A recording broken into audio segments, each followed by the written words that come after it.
There's something in the air this morning. Could you feel it? Happy Thursday, everyone. This is Jordan with Conquer Trading and Investing. I'm so excited to be here with you this morning. I feel like there's something special going on. I'm looking forward to this one. I'm really looking forward to this one. What a beautiful week it's been, everyone. The morning here, the music with all of you, that's the best part of the day. That's the best. It's not long enough. It's not long enough. Really appreciate you all in the morning, getting to see you, checking in with you all, seeing the joy that you're bringing, seeing that mindset that you're forming inside me, helping for me. Thank you for helping make me a better person. You all are wonderful, and I'm grateful for you. What's going on, Thomas? What's going on, Brad? Good to see you all. There's something in the air this morning. There's something. I think maybe if you're listening, lots of little red pills are going to be dropped. We'll figure it out together. I want to start off, though, the aftermath of yesterday, right? We had the Fed meeting. What did they introduce? What did they bring? Lots of different takes, lots of people reacting off of the initial impulse. Let's just take a step back for a second, take a look at it. Bloomberg is saying, listen, the Fed takes a bigger step towards normality. And then we have Sven here. I love Sven. Sven to me is like, what's Peter Schiff? Peter Schiff. Sven's a lot. The guy is so full of amazingly good information, but just on the wrong side, right? And Sven is so full of an amazing signal all the time. Just gets so confused, always trying to call tops instead of getting on the right side of the market and understanding the financial system. The markets are not crashing, right? Look, Sven is having one of his Peter moments where he brings absolute clarity, right? He's saying there is no normality anywhere on the horizon, nor is there a path or a vision or intent. Oof, he's so good, it's ridiculous to ever get back to any normality. This is a misleading headline. And this right here, my friends, is signal. Let's take a look at it. Let's dig a little bit deeper over here. This is an important one to focus in on, right? We're going to cover right now the aftermath of the Fed. We're going to then talk about the traditional markets, take a look across them, and then we're going to get into the stuff where we rub our hands together and we have a lot of fun looking at what's going on here with Bitcoin and what to expect next. All right? So we're going to break it down in that order today because yesterday was a big deal, right? The Fed June meeting, big deal going forward. Let's take a look at it. Let's see how markets are reacting right now. Let's see how that sets up our focus going forward. Look, here's the end of the day. Are we talking about a rate hike in over 2 years? Right now, 2023 is still the expected time for a rate hike. And in the meantime, 2 trillion more in QE. What's the signal that conquering the markets has been focused in on? The further expansion of not only the balance sheet, but the further expansion of the federal government's debt, right? Stimulus. What does substantial further progress mean? We don't know. What does 120 billion times 18 months mean? Another $2.2 trillion. And we saw the ECB on signal last week. They continue to run their balance sheet up with their QE program as well. And where will it go? Stocks, housing, commodities, but it's transitory.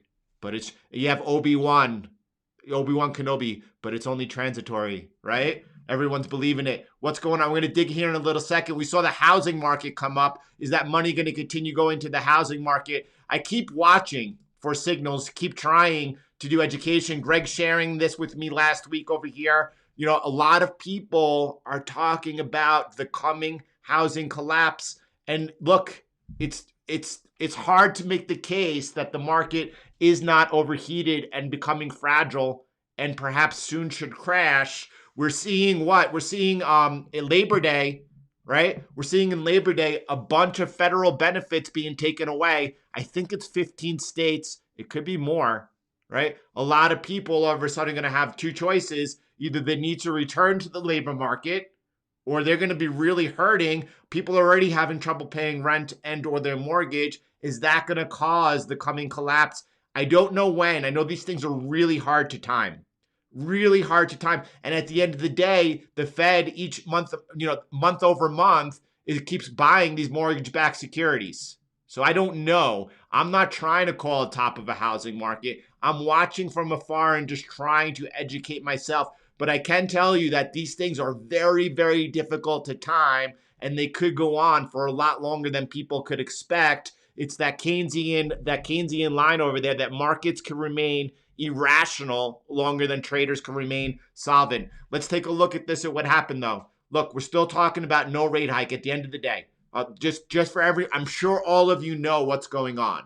Right now, we're looking at the projection of 2023, right, for the first 50 point basis rate hike, right? The dot plot, though, which yesterday the Fed Chairman Powell said it's irrelevant. It really doesn't mean anything. The dot plot. That's just something we put out there to confuse you and everyone, right? That shifted towards 2022 as possible the first time we have a rate hike. If two more participants shift towards that 2022 next year's rate hike, then the committee is split 9-9, split in half. So there's really no change whatsoever, right? We're talking about no rate hike for 2 years and a half years most probably, right? Or a year and a half most probably. Excuse me, I'm getting them wrong. I gotta fall back. I gotta get back into this. I'm so excited. Maybe I'm even going too fast. Let me just slow down, regroup here, get going over here. Let me try to read this. I'm not the best reader, right? We are still talking about no rate hike for 2.5 years, most probably. And most importantly, what's the signal we're focused in on? There won't be any tapering of the 120 billion QE a month until substantial further progress has been made. What is substantial further progress? Are we close to that, right? The Fed's maximum employment and price stability goals. All right, so listen, let me bring it down. Just one more thing I need to read with you because this is possibly what's coming next. They're putting together when things might be looking better, that we might be looking at actually a hike happening. Is the only thing that could derail Bitcoin's bull market some type of Fed policy mistake? And would that even be them hiking sooner than later, right? In my personal belief, it's not the first hike or two that's going to do anything. That would be meaningless anyway, all right? Either way, let's keep going, right? U.S. labor market distortions could last until early September. It's on Labor Day when the Fed starts taking away the dole even further. It'll force people back into the labor market. Right now, we are actually seeing a massive shortage of people who want to participate to job openings. The jobs are there. Nobody wants to take them. It looks like starting in September, that's going to start changing, right? We're going to start seeing the labor market tightening up a little bit, which is good. We want people working, right? We don't want people on the government dole, especially when there's jobs available. And is that going to actually force the Fed to start looking at hiking rates a little further? As if it's a bad thing to hike rates, only they can't, right? They can't hike rates because the whole system is then forcibly collapsing.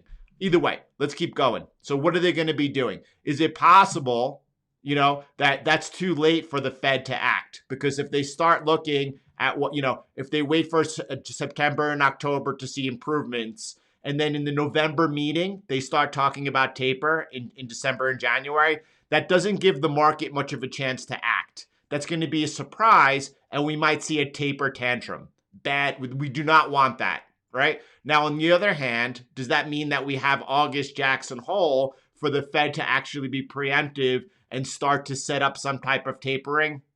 Listen, I think we go back to Sven over here. They have no intent of tapering at this particular time. Right now, we are back to business as usual. Not much has changed. We have the charts to lean into, right? And that's what we're going to lean into. We'll put out this beautiful trend line over here on the DXY yesterday in the Discord as price was coming in to test it. Let's start with that to set this off this morning, because we're going to find out what's going on with the dollar. We'll find out what's going on with yields. Then we'll look at the equity markets, gold and silver, and then we'll bring it back over to Bitcoin. All right. So starting with the DXY over here, let me come out. Let me zoom out. Let me draw in Will's line over here. Very important trend line connecting this area. And you can see that break. He gave us the heads up as price came right into it last night. And we've broken out, coming into my area of resistance. This channel resistance, let me just show you. Let me zoom out, is going all the way back over here. where is it going back to? What's going on? Listen, I'm thrown off here a little bit, so I'm gonna how do you say abort. I don't understand what's going on with my trend line over here, right? My trend line should be up there. You see that? I had my trend line down there. I don't know what's going on. I'm aborting hard and fast, making sure I get that right. All right, bringing it back into real time, and then looking on the daily time frame. Here's the breakout will talk. That's a big deal. Trendline breaks, especially going several months or better, several years are big deals for us, right? Here's a trendline break, and what does that mean to us? Couple of things. Well, the dollar's still sideways and has been sideways for a prolonged period of time. Okay, number one. Number two, where would the dollar have to, where would we see an absolute, like, this is the point where the dollar has proven itself, right? If the dollar is able to get above X level, here's what I wanted. I had that clone trend line over there. Let me just draw it in really quick. I think this is what I'm looking at. I can line it up in my eye, right? And then, because you see the support over here, and then the resistance over there. So that clone trend line going back over here, here's the two touches that I have the focus date on. Here you can see the clone line over here. Here's the clone line. It's giving the support down over here. And that looks exactly as I wanted it. I feel a lot better about that. All right, there we go. Now, where is the dollar actually proven itself where we're saying, well, now we're actually seeing that we're looking for further dollar strength? Is it right here as we see the break of this trend line? Well, that's definitely an early warning sign. I'm reminded of what happened on the Mexican peso, right? Remember when we broke this trend line over here? A lot of you all took that signal, right? I guess this should be like this as well. I don't know what's going on with my charts here. I'm not really concerned about it, but either which way, trying to make a point. As we broke over here, right? A lot of you were like, what is going on with my charts? I'm not sure. As we broke over here, a lot of you like, look, that's a trend line break. I'm taking this. And I'm like, well, I don't know. I really don't know, And then you saw a nice, huge, quick impulse out of it, but we haven't gone anywhere. Is that something that's developing or something like that that's developing right now on the dollar? Are we going to see some type of breakout over here? Where does it go, right? For me, we have to get above, this area, this trend line over here, right? And not only that, we really got to get above this outer trend line over here. We get above that trend line, you can see that strong horizontal resistance in that area as well. If you follow my mouse over somewhere around 95.65, yeah, at that point, we're looking at a strong dollar. But Jordan, that's pretty far from where we are right now. I mean, that's not only pretty far, that's really far. That's true.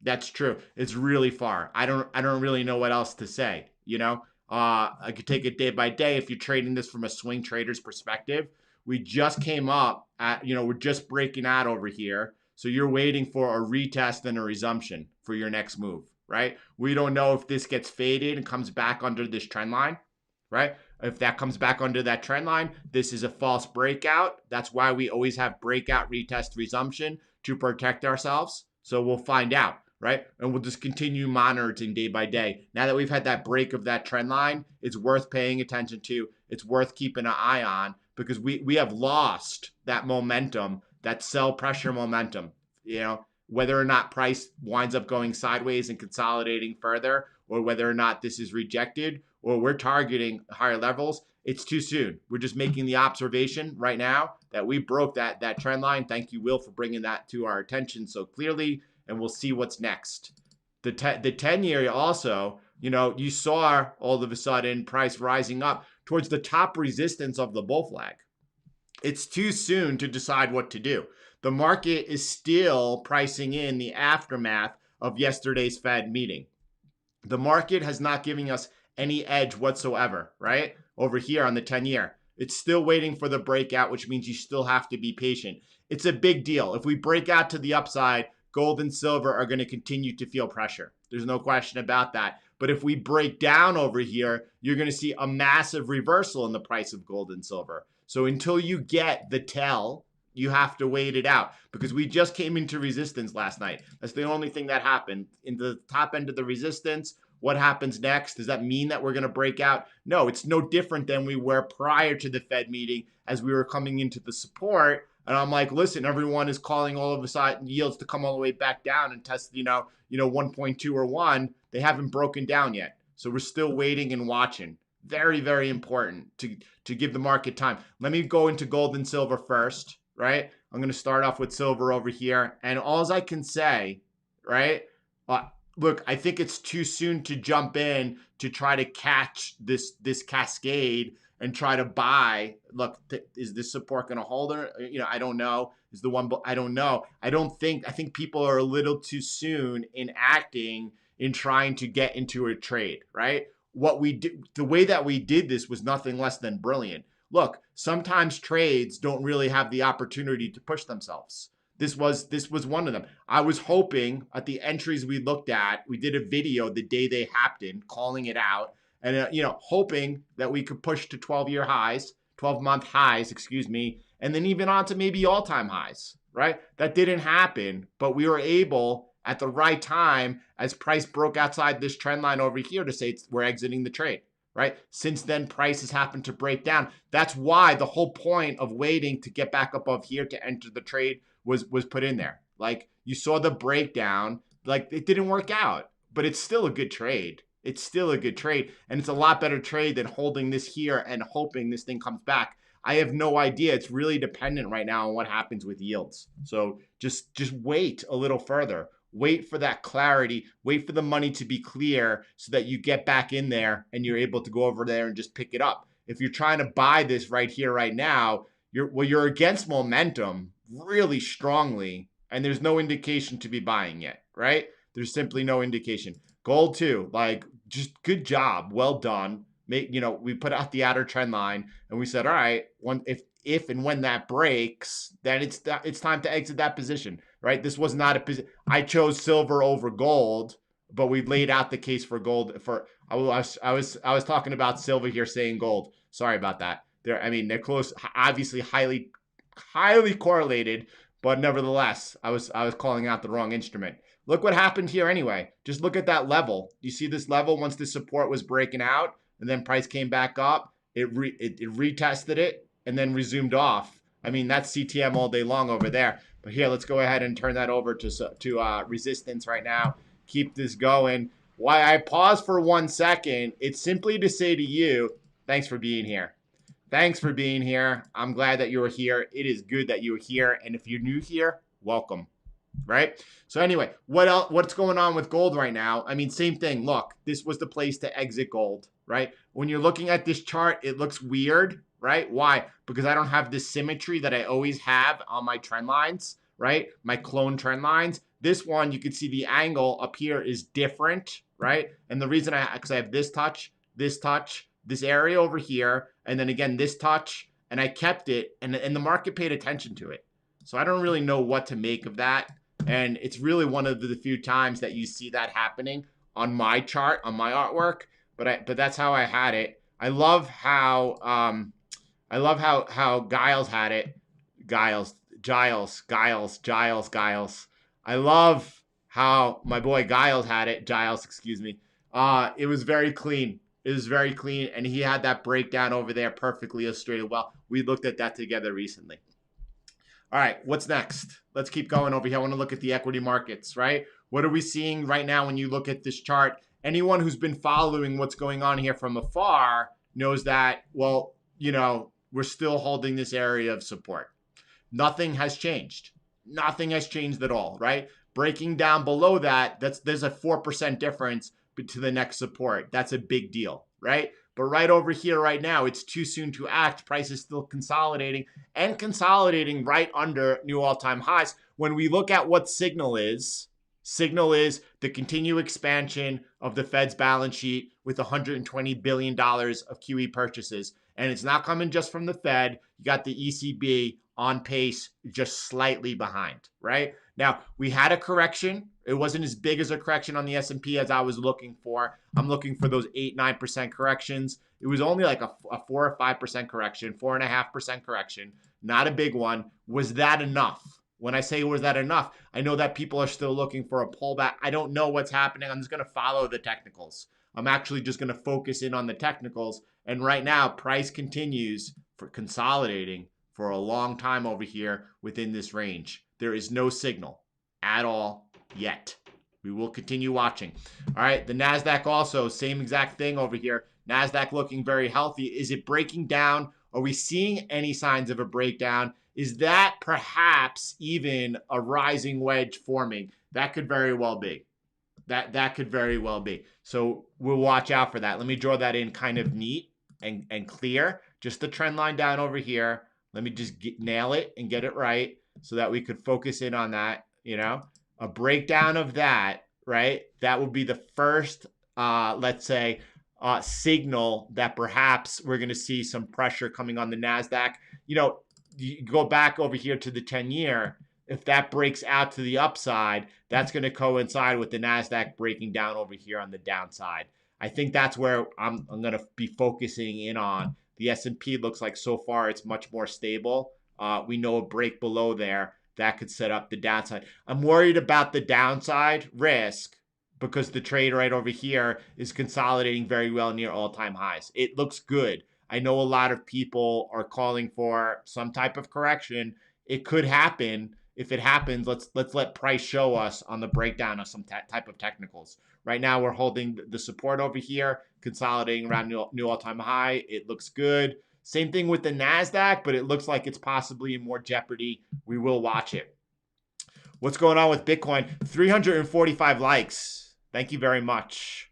Thank you very much for 345 likes. Craig, thanks. Craig, thanks every morning for starting this off with with getting everyone in the right mindset. I appreciate it. Lots of love. I definitely appreciate it. We got 1,300 people in here and 346 likes. I value what's being shared. I value all of you. If you do as well, go ahead and smash that like button. Help support the channel and what's going on over here, right? So, listen, there are people out there. There are actually Wyckoff experts out there, and people putting out good information all the time. John, I'm not sure whether or not you saw the video I did on Monday or Tuesday's video, but I went out and I affirmed everything you've been putting out there has been 100% correct. I hope you saw that video, and if you didn't, go ahead and watch Tuesday episode. 100%. There's a lot of people out there who put out really good information about what's going. If you want to follow what's going on, do follow them, right? Do be aware of everything that's going on. I know that I am. All right, let's take a look at a couple of things over here. Before I do, I'm going to drop some head snack, okay? Just here we go. Boom.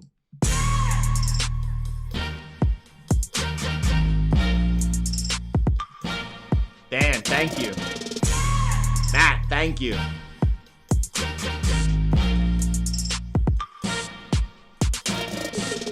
Markets, analyzing the charts, hitting projected targets within the margin. Find the flow, sip the matcha, and wait for the waves to come in with lobsters. The kind-hearted hot right there. Fosters, working smarter, not harder to move the markers. On his way to conquer, trading and investing, drinking the coffee while reflecting on the blessing. The markets are not crashing. The prices might be slashing just to pretend they're in fashion. Hit the like button, comments, and smash it. Boom, boom, Jordan in the room. Grab the bull by the horns and to the moon. Flow from the plateau, make the play.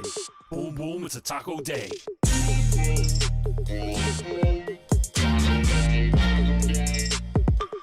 a taco day.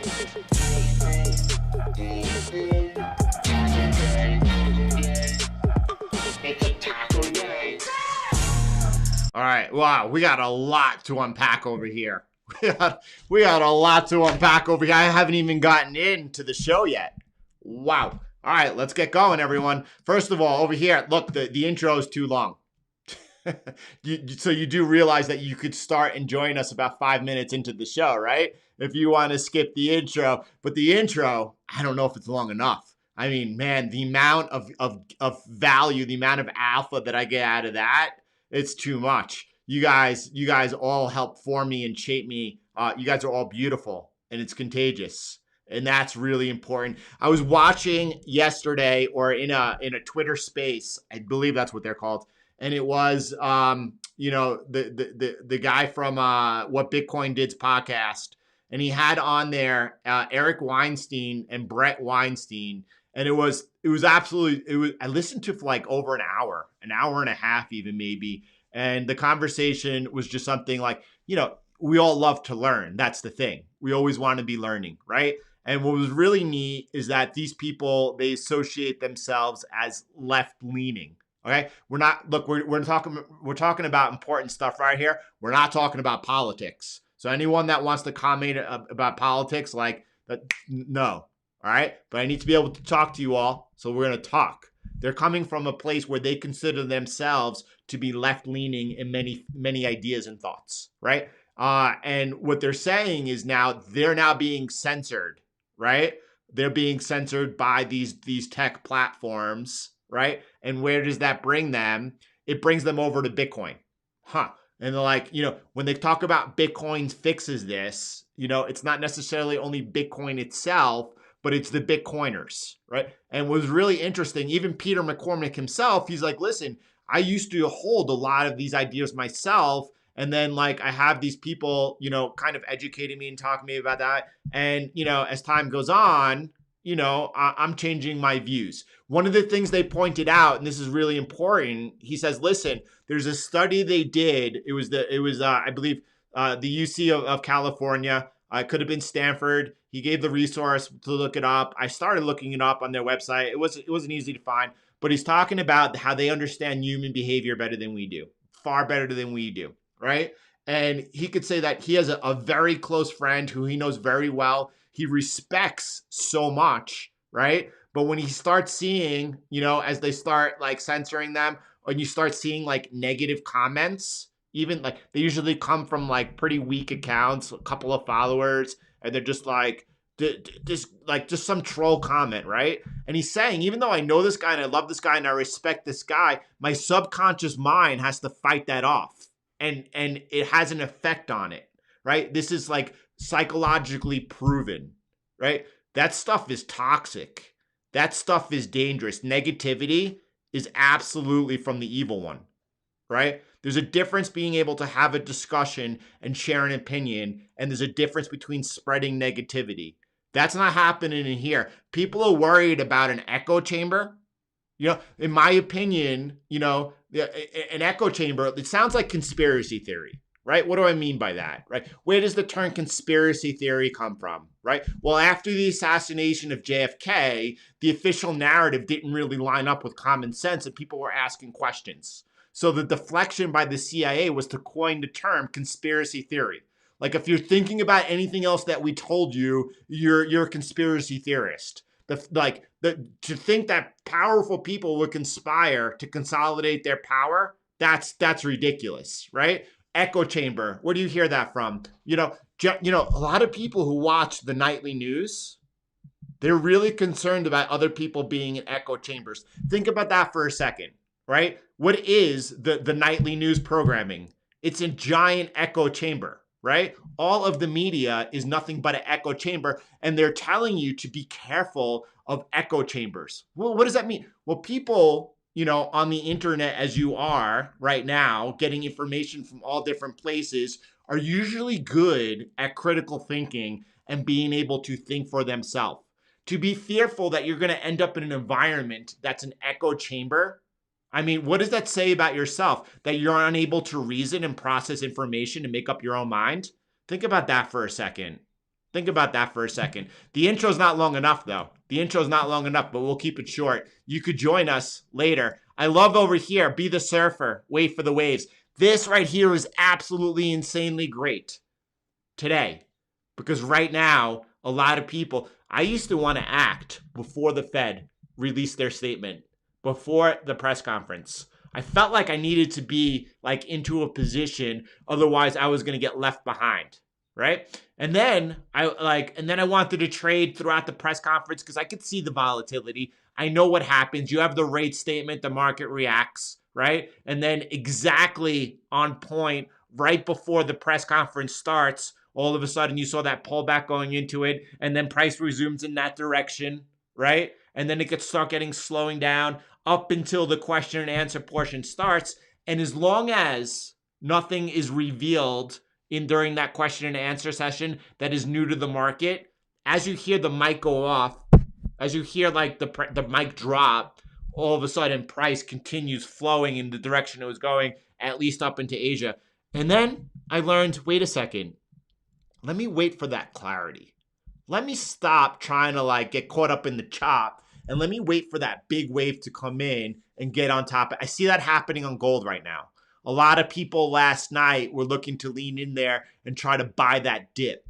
It's too soon. There is definitely no buy signal. Actually, if we see yields break out of that bull flag to the upside, there's going to be a real big sell signal and continuation of the sell signal that we already saw, right? Remember, and our sell signal wasn't sell gold. Our sell signal was exit gold, right? This is buy, this is exit. And we were all over it. Is it the time to buy again right now? Well, if you missed this one, maybe you're feeling the FOMO, but no, right? Wait, right? If we break out to the downside of the 10-year, price might be all the way back up here on silver, right? And maybe you're thinking, well, that's $2.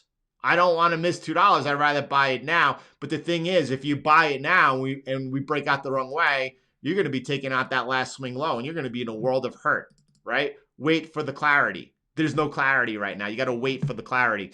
What else are we looking at? A couple other things, right? Ken, too many people are talking about a massive recovery for Bitcoin. It makes me think we're about to crash again. It could be. Listen, just because a bunch of people are talking about something, like, don't take the other side. Just because people that especially if they're people who have a big history of being right, don't take the other side, right? That would be dangerous. But at the same time, you could be like, wait, everyone is like, things are uncertain right now and everyone's really bullish and maybe they're going to crash again. That's also a good place to be, Ken. But remember what CTM is saying. CTM is saying right now there's still not clarity and things are uncertain. And I'm comfortable with that. You got to be comfortable with it. Do we have more clarity than last week? Much more clarity. We broke out this resistance, this yellow line. Breaking above this resistance, which was a clone line of the prime trend line over here, that was a good repair. That's important, but it doesn't mean things are clear yet. They're not, and there's still a lot of work to do. All right, that's good. Breaking back below this area, well, then you would have a lot more, let's say, reason on your side to be a lot more bearish and that we could crash again.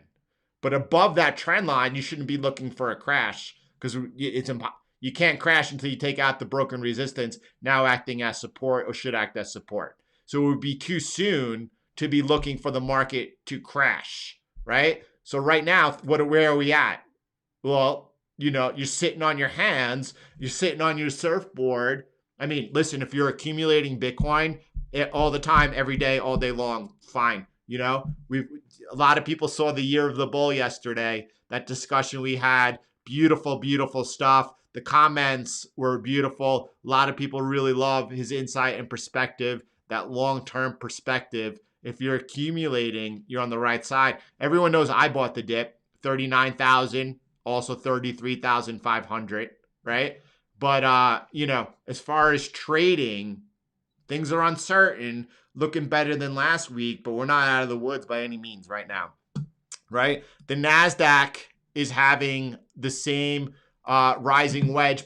Someone was asking, by the way, what does a rising wedge pattern mean, right? Listen, here we go. Keith was asking, well, what does that mean? Keith, brilliant, but that's something that you take into a search engine and you go ahead and it's always important to be learning. And all you got to do, look at that. That's not how it goes. It goes like this. You see that line there? And then now you see how those two connect? Bing, bing. All right, that's the rising wedge right there. So I'm getting rid of this stuff over here from the past for right now, just to make this a little bit cleaner. I'm just going to focus it on, what we're looking at right now. The same thing's occurring on Bitcoin, but you want to put that into a search engine and you want to look at what's going, want to learn what a rising wedge is. It's a very bearish pattern. If it breaks down, if it takes out the support, it's a bearish pattern in place. But until it breaks down, it could break out to the upside. You don't know. but we're hearing that the same thing is happening on Bitcoin. Let me see that. I'm unaware. Let me take a look. All right. I mean, so okay. I think what you're looking at or saying is that that might be some type of rising wedge. Listen, yes, that could very well be, but my perspective is different. I'm choosing it to look like at this. And I'm not choosing to get caught up in like the small price fluctuations. I'm very simple, right? But very strong. I'm watching this line over here. This line, by the way, for 1 month was resistance. For 1 month was resistance. And prior to that, on a downward slope, it kept holding as support, right? So it's a big line in the market. It's a clone trend line. I know above there, I'm looking better than below it. Get below it, things are looking bad again, right? And then yes, we could go much lower, right? But we're above it right now. So things are more clear than last week, but still uncertain. And that's that's the only posture that we have right now. And it's a good one, I think. This one right here is the biggest signal all day, right? The echo that I want to hear here is kindness, mutual respect, love, pushing each other up and pulling each other up to just not only to get, I can't believe the amount of work Conquering the Markets is putting out. You all know when I created the channel from the very beginning, when it was when the original 30 were there for months, each and every day together, doing everything we do together, it was iron sharpens iron. The more I share my 20 years of experience with all of you, then all of a sudden, like, everyone's knowledge continues to increase. And then it becomes this like feedback loop that is super hyper productive for myself, as I'll be learning from all of you and all of you continue to sharpen my game, right? Was it self-serving? I guess you could look at it like that, but that was, done out of love. And this is the thing that I want the echo to be in CTM, that positivity, that growth mindset, always looking to do better and to improve, right? That's important right there. It was a great session yesterday with the fib levels with Year of the Bull, right? MS Config on Twitter. If you want to follow him on Twitter, and I think you should, he puts out great content on Twitter as well. Make sure that you go to the description of that video and you're able to give him a follow and continue to share lots of love. We were looking at the fib levels, right? We were looking at the fib levels and what's going on. Everyone knows that's not my forte at all. Jordan, you live in an echo bubble. But I want to learn. I see patterns. I could see the patterns. And when I see the patterns and I see that it's real, I want to know more about it. Look at this one over here. Scott shared this with us yesterday, right? I gave him a follow instantly. And the only reason it came on my radar was that he tagged us, right? Because he tagged us with CTM. He let me know. And then look, I'm really good at just being able to look at pictures. And what he's pointing out over here is this blue line over here, right? Clear accumulation at purple, the first bump to green, holds at light blue every time. Here's the light blue line. This is what? This is the mid-cycle shakeout in the 2012 four-year cycle, the 2013 bull market. This was the 70% drawdown, 83% intraday. But this is the mid-cycle shakeout over here, right? And look over there. It holds. All right, we'll take that further. What about in the 2017 mid-cycle shakeout in July? This, you're all familiar with it. That's July. The same light blue line holds. All right, well, let's take it further. Where are we today? Well, we're in the 2021 bull market phase of the 2020 four-year cycle. And look at that, mid-cycle, which is where we have, Ian, Ted, myself, putting us all mid-cycle, right? Comparing price and its action since price made that new all-time high. And over here, mid-cycle, it's holding again so far, that blue line over there. Beautiful stuff over here. Beautiful stuff over there. If you didn't see this tweet over here, if you're not following Scott, make sure you do. Very nice contribution to the community. Thank you. Absolutely, right? Am I following Van? Got to follow. Anyone who's got a growth mindset like that, I want to know more about that, right? Look at this was then shared with me. Look, we haven't got any eyes on this. What's missing over here is the tag. Scott was able to tag us. So people all over it, Stoprieve didn't get us over here. He's got one follower though. I made sure to follow him, right? Look at this, what he's sharing with us. I don't know anything about fib levels, right? So all of you who do, I want to know more about this. But look what he's showing us over here. It's absolutely beautiful, right? The shakeout has already occurred. Anyone left in the market is not going anywhere, right? What do you have over here? Something in the title of the description of this video. The weak hands are out. Only the strong ones are holding right now. Levels have reset and looks good. A good lift-off point where we need to wait the market decide. And the good lift-off point is over here.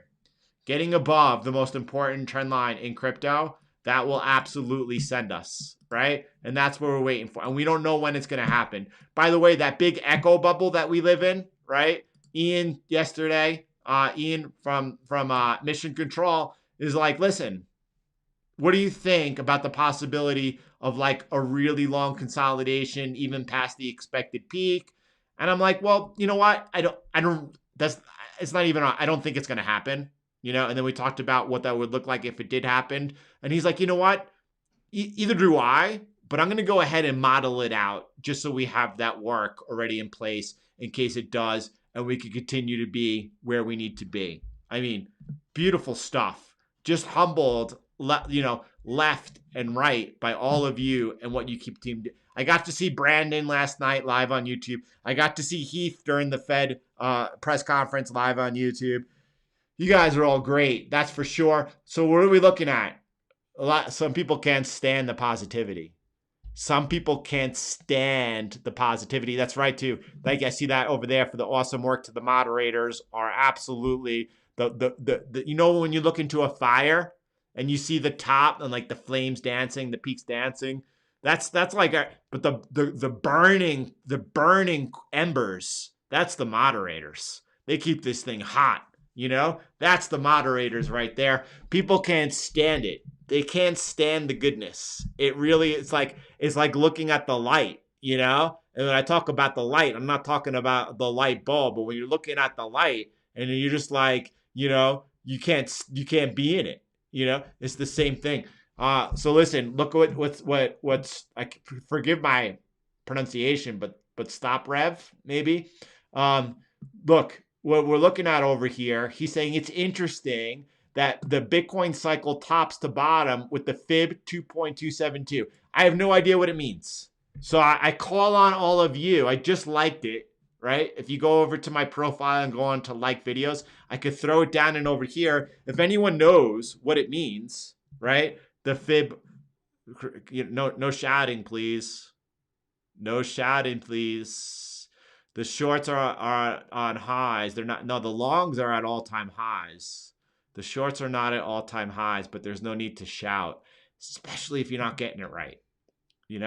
So anyway, fib 2.272 level. I don't know what anything means when it comes to fibs. So all of that you do, year of the bull, if you're listening, if you're watching, help me out over here. What he's lining it up though, I do know what, I could see the consistency coming from the bottom over here of the bear market, the bottom of the bear market, the bottom of the bear market, right? And then you see this 2.272 level, 2.272 level, and that's the top of the bull market, right?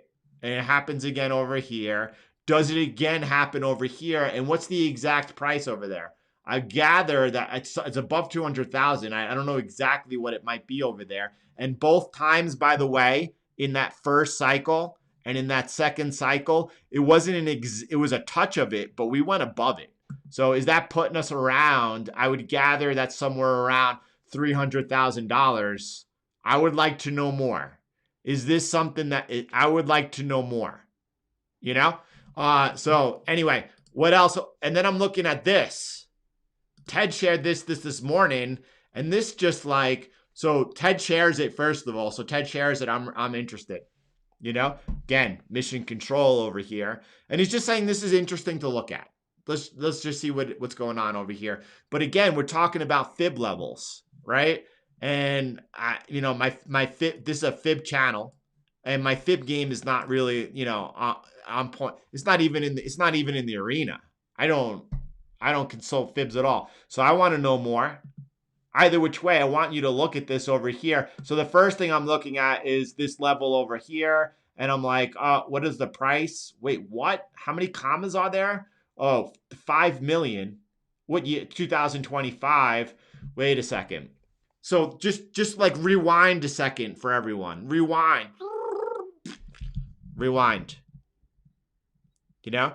I like to have my goal, my next goal marker is like $500,000 Bitcoin, right? Around the time Bitcoin overtakes the market cap of gold. And I believe it's going to happen in the 2024 bull market, right? In the 2000, is it probably 2025 during the bull market phase? Yes. Do I think that's the top of that bull market? Not even close, but I think it's around that time when we're gonna take out that level, right? And that's like my marker. Do I think that's where the price of Bitcoin stops once it overtakes the market cap of gold? No, I think that's when really it starts like becoming a player, right? Will it be easy getting there? Absolutely nothing close to it. Everyone's familiar with the meme of like what people think holding Bitcoin's like, and then everyone sees and knows all the obstacles in the way. Will there be a state attack, during that time? Perhaps. It's possible. Be ready for it. My stop loss is 0. There are reasons why, right? Anyway, what's next, right? So when I start seeing, and that, by the way, 500,000, that's from where we are today. It's like, it's not a 10x, it's like a 15x, right? Más o menos 15x from where we are. I mean, that's a really good goal to have. And that's a real good reason to be making sure that one of the strategies you're deploying is just stacking sats. It's just like to have some type of regular purchase of Bitcoin and just stacking sats, right? I heard someone talking about that back during 2018, 2019, they had the fold card, right? And they bought like a golf driver. They bought and the rewards they got back in sats, during this bull market phase over here is actually more than the golf club cost. Right? The reward they got back in sats is now worth more than the original golf club that they purchased, right? That's the type of mindset you need to have. Now they wish they went ahead and they bought a whole new set of clubs, right? Could you imagine? But anyway, what I'm getting at over here is if you're just looking at, 500,000, just 500,000 as a marker, a 15x from here, a 14x from here, that's a good goal and that's substantial, right? But if you're looking at a 10x from there and 5 million, and it's funny because people are like, we're not going to 5 million, we're going to 20 million, right? And again, that's just like, if you want to understand that, do watch the macro panel from the 2021 Bitcoin conference. If you want to understand how that's even possible or what, we don't need to talk about numbers like that. But this number, I mean, listen, I had to mention it when you talk about numbers like that and why. Let's bring back over to here. I don't understand fib levels. Again, we have that, look at that. We have that same 2.272 fib level. Is something going on over here with that 2.272 fib level? It's being used in multiple analysis. It's not my strong point, but I live in an echo chamber. So what do I know? But look over there. They're also using above it as the range, the 2.382 level, right? And you could see that 2.3, excuse me, I'm losing numbers over here. That 2.382 fib level is there as well. That would put price right now during this bull market somewhere between $200,000 and $244,000. I'm wondering in the past with the fib levels they used, price hit the upper end and then price hit the lower end. So I think that's why they're using that range. Over here, we used, just the one and we noticed, well, it overshot it each time, right? I don't know the accuracy of either one of these, right? But if anyone else that has got game when it comes to fib levels, that's part of this community could do some work and put it out together and maybe help us, that would be awesome. Let's stack that up and put that on top of Ted's chart over there, what the range that we're looking at in the coming bull market, and then we'll see what's up. When I talk about the coming range, right, I'm talking about this over here. Just let me zoom out and zoom in. you know, and get us going over here, right? Well, it's good enough for this purposes over here. But when I'm talking about our range, right? That's not right. That's not actually right. Let me get it good. Let me get it good and keep going. You know? That's our range over here. So that fib level that we're just looking at, right or wrong, right? Does that put us right within our range? Well, it certainly does. We'll see if we get it and how we get it. I think, oh, we got one more thing to share. We got something else to share over here. This is from Michael talking about Ethereum as well, how there's a place for everything. You know, listen, I also wish there was a place in those that really fully support Ethereum, especially those that love it for its technology, that were really excited about everything happening on layer 2 of Bitcoin. I feel like I have to find. I feel like Brandon. I know he's paying attention to the conversations, so I love that. I love everything about Brandon, right? But I'm talking about like the space as a whole, those that put ETH in their usernames and everything like that. Like if you love the tech, well then you gotta love the tech. But listen what Michael, the chat of Bitcoin, is saying about Ethereum here. There's a place for all of these things properly understood, and you're going to want to build your buildings on a solid footing of granite. So Bitcoin is meant to last forever, high integrity, very durable. Ethereum is trying to dematerialize exchanges and the finance establishment. I think that as the market starts to understand these things, there's a place for everybody. The world's waking up to the fact that Bitcoin is digital property on an open monetary network, and that's pretty profound. Right? There's a place for everything. And I just want to know that I'm all about that. I believe there's room for everything. I believe that the strongest are going to survive and thrive.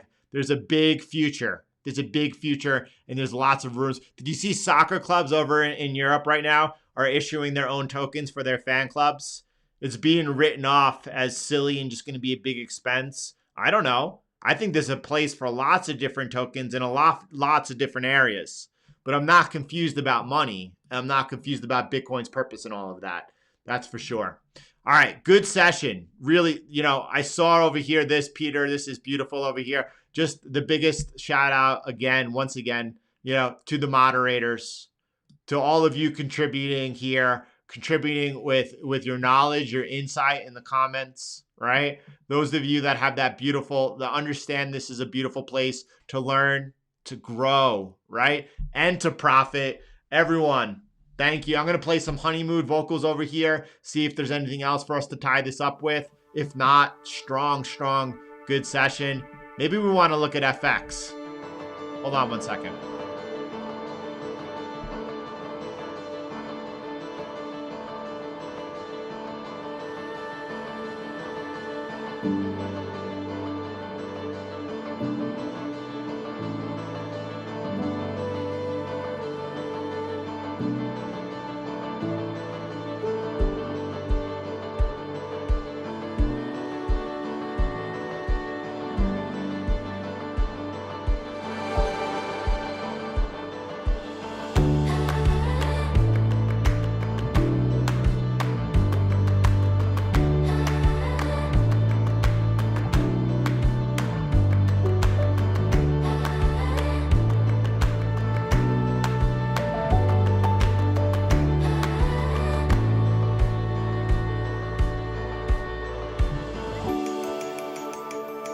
All right, I think we could stop it here for a quick second. A couple of things already off the bat to talk about, right? Dustin, first of all, thanks for that, my brother. Thank you for that, right? That's awesome, Ken. Right? What are we looking at? Right? All right, beautiful session. Couple of things, important things, right? Here's just a variant opinion. I think that we are way below. And we should consider this when looking for yearly highs. Think diminishing return side seem to have it right. Price seems to prove them right. Fundamentals. That's a tough one. I'm just going to lay it out clear. I want to talk about this. So if we're seeing diminishing returns, you know, that window between 160,000 and 200,000. Yeah, you know, if we trade under, you know, 200,000 and below, we saw diminishing returns. for sure. There's no question about that, right? But when you say that, like, well, price is well below, if you want to consult something like Charts BTC, who lays it out on his pinned tweet and shows exactly where we are. Charts BTC, by the way, instrumental into making all of this happen with the 4-year cycle, right? And you can line it up different ways. If you line price up from the halving, well, all right, well, we're not seeing diminishing returns. Nope, that's for sure, right? Well, then you line it up from the cycle bottom. Well, this is the one data point that you can make the case that we're starting to see diminishing returns. But if you're seeing diminishing returns, what you really should be seeing is this blue line, this red line, and then the yellow line below it. So that's reaching perhaps, right? And then you can look at the cycle peak, line them up from the cycle peak. Well, it's getting close, but we're not seeing diminishing returns yet. It's possible. What would diminishing returns would look like, though, is not seeing volatility to the upside increasing than the previous cycle, less than the first cycle, not seeing the drawdown actually less than the last cycle, but it's more than the previous cycle, less than the first cycle. So it's an average of the two.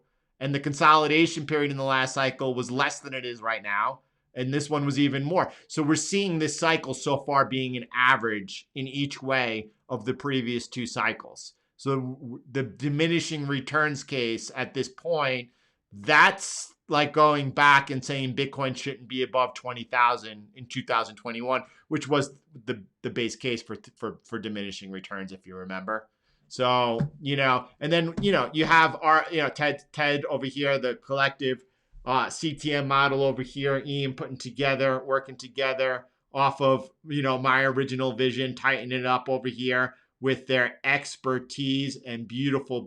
I mean, these guys are absolute nerds. I love it. I love them for it. And, this is, diminishing returns. You're looking at the first cycle, the second cycle, this current cycle being below that line over there, 160,000 was the math I did originally, putting out a price target for the Bitcoin 2020 cycle in the 2021 bull market phase using diminishing returns. But obviously it appears price is acting off of monetary policy, which is uber easy right now. It continues to be. At the beginning of the session, we looked at that's not really what's seeing. So yeah, why it's possible, that's not what we're seeing. The law of diminishing returns would mean, like, as Bitcoin actually overtook the market cap of gold, if it was going on, to compete for that greater share of M1, eventually it's going to reach a place where you're going to see like those returns become diminishing. But this thing is a tiny asset right now. This thing is like an $800 billion asset. And you got institutions jumping in here, making moves and getting involved. I mean, the speculation, you're an early adopter right now. If you're in the market, you're an early adopter. So the law of diminishing returns is something that should be taking place later on. The law of diminishing returns you're seeing happening in QE. With the amount of money the Fed throws at this thing is just having a diminishing effect, right? Does that mean that actually, as it has a diminishing effect, as fiat continues to get devalued, what you're going to start seeing is actually an increase in returns in Bitcoin as it becomes that black hole that sucks it all in? Probably. So, I mean, good thought, being that we're in an echo bubble and don't consider other opinions. I just wanted to like talk about it for a moment, but there it is. Look, and then we have over here, Dave, no one is confident the markets won't be crashing. That's what makes it fun. That's that signal right there, right? And then the other thing that I saw was actually like Derek coming out and he's like, Jordan, why are you so confident the markets won't be crashing anytime soon? Well, who said anything about that, Derek? I started this whole program off and saying right now the markets are not showing any type of technical breakdowns. And what would they look like if they were? And I said, well, if we get below this line over here, that brings down a 4% possible correction into the support. Breaking below this, then the markets are really breaking down. That's a big level, 4% on the S&P 500, probably a tradable event if you get a breakout retest resumption over here. And then on the Nasdaq, I said, well, watch out. If we break down outside this wedge, then we could see some pressure. That would mean yields are breaking out to the upside over here. So what do you mean that I'm confident the markets won't be crashing anytime? I'm saying the markets are not crashing right now, or even close. The markets are not correcting, should be the phrase right now. The markets are not correcting. If they start correcting, we'll be there, right? And Derek, I could go back and I could just be like, listen, literally before anyone, it's all on video, and that many of you are here. This crash, I was the one who was all over it as the markets actually were crashing, right? So anyway, if the markets are crashing, rest assured, we will be there. But Bitcoin, yeah, Bitcoin tanked. I didn't know Bitcoin was going to tank. I was shouting for the longest time, watch out for a shakeout. Watch out for a shakeout. Watch out for a shakeout. And I thought that this was the shakeout right here. I thought this was the shakeout, that 30% correction. And I'm like, okay, this is the beginning of the parabolic move. This is the V, the bottom of it, the very bottom. Until this happened. And then I'm like, wait, that's not a V. I'm completely wrong. Not only that, I don't know what's going on. I don't know what's going on. And actually, it's time to get neutral. And then boom, all this happened. I wasn't expecting it. I don't sell Bitcoin in a bull market, and we're in a bull market by all of my work and indications. But nevertheless, yeah. So, what do you mean confidence? You mean the confidence that was able for me to say, I don't know what's going on, it's time to get neutral? Well, there you go. Yeah, that is confidence, Derek. But Derek, man, you gotta be paying attention, and you're not paying attention. You got to be paying attention, and you're not paying attention. And while you may believe that I live in an echo bubble, which is fine, and I hope you do, that type of stuff, that's the type of stuff that is dangerous. So anyway, there we are. Let me finish my honeymoon and get going over here.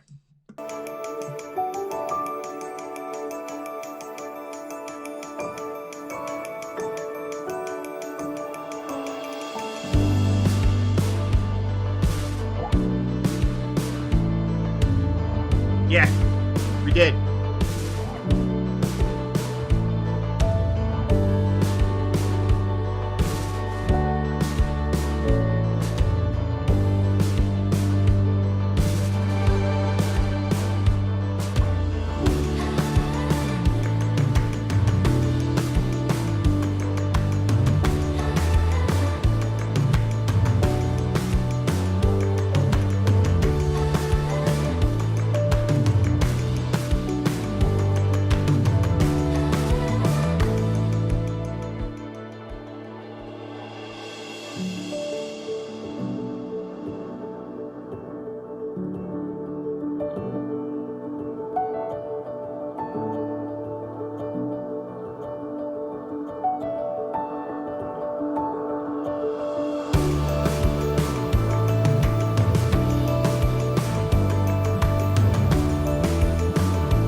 All right, everyone.